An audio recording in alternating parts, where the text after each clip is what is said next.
Before we start today's video, I want to give a little disclaimer. Today's video will deal with politics, so if you're the sort of person who doesn't enjoy politics being discussed, you may want to go and watch our Tesla Model 3 review instead, or perhaps my analysis of Tesla's potential privatization. I'll link to both below. Also, today's video is about twice as long as normal, so please bear with me. There's also quite a bit of statistics, so again, bear with me. And if you're outside of the US, please do watch this video anyway, because it impacts everyone, no matter where you live. With that out of the way, if you've been following the news of late, you'll know that the current US administration, led by US President Trump and known climate change skeptics at the US EPA and NHTSA, has just published a proposed change to the 2021 through 2025 US corporate average fuel economy, or CAFE standards for cars, rather than stick with the rules set by the Obama administration, which would have set an average corporate fuel economy target of 53 miles per US gallon by 2025.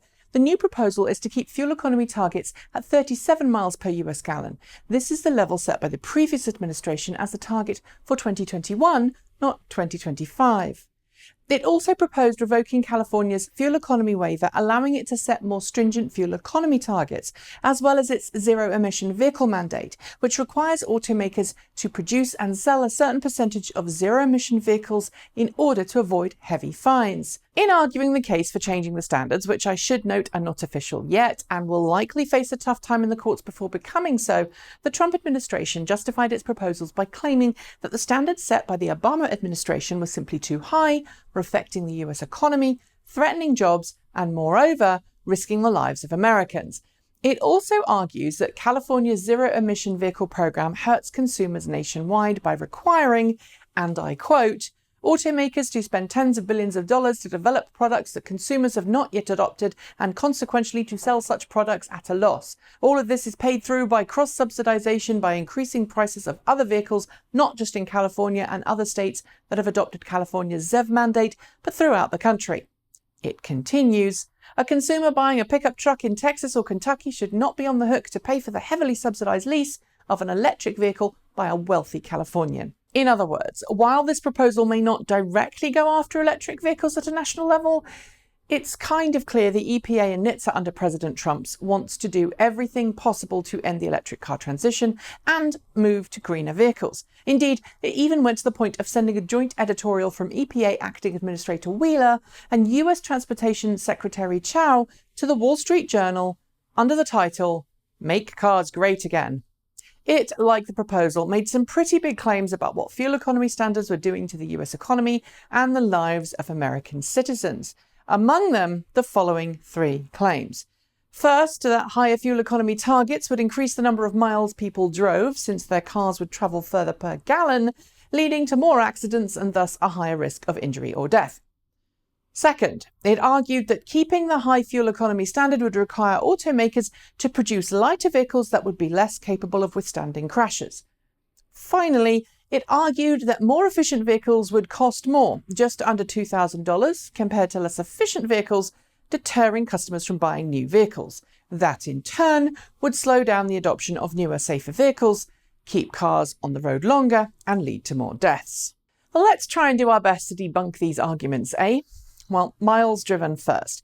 While it's true that people will drive further in their cars if it costs them less to fuel, something called rebound effect, the price you pay for gas makes a much larger impact on this than the overall fuel economy of the car you're driving.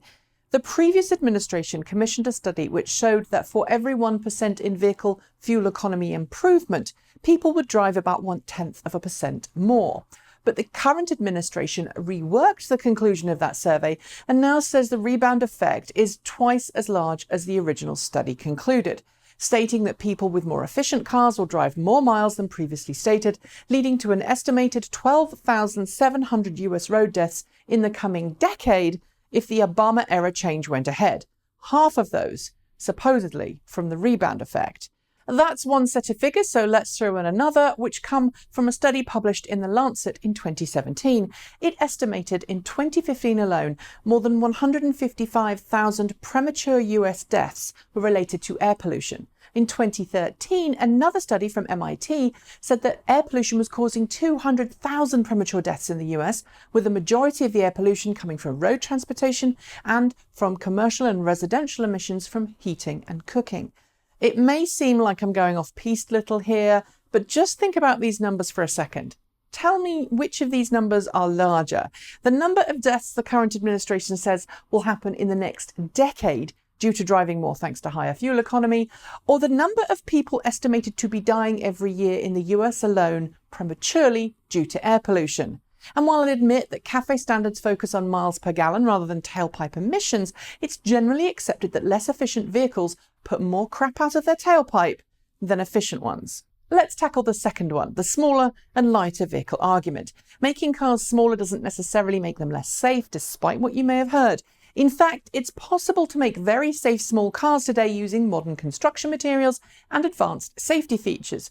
You only have to look at NHTSA or IIHS crash test ratings to see that cars are getting safer all the time across the board.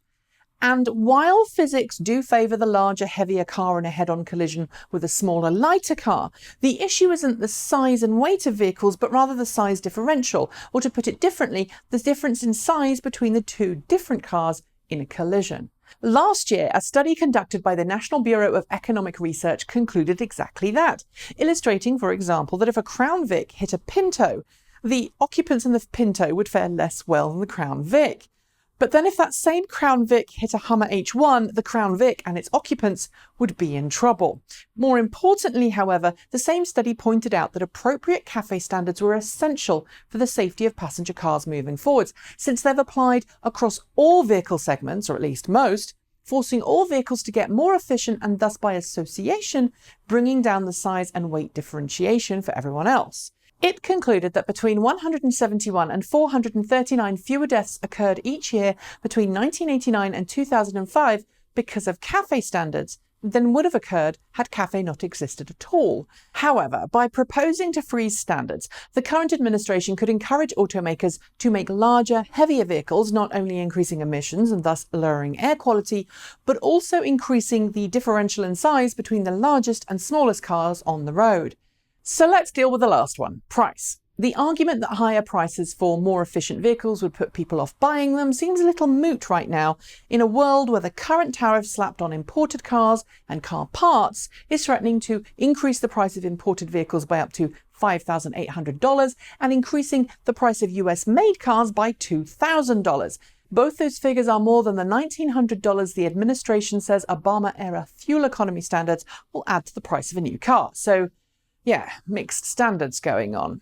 And I've not even started to tackle the criticisms related to jobs, because while more electric cars require less complex parts, the construction of motors and batteries for those cars can actually offset any jobs lost in the traditional engine production lines.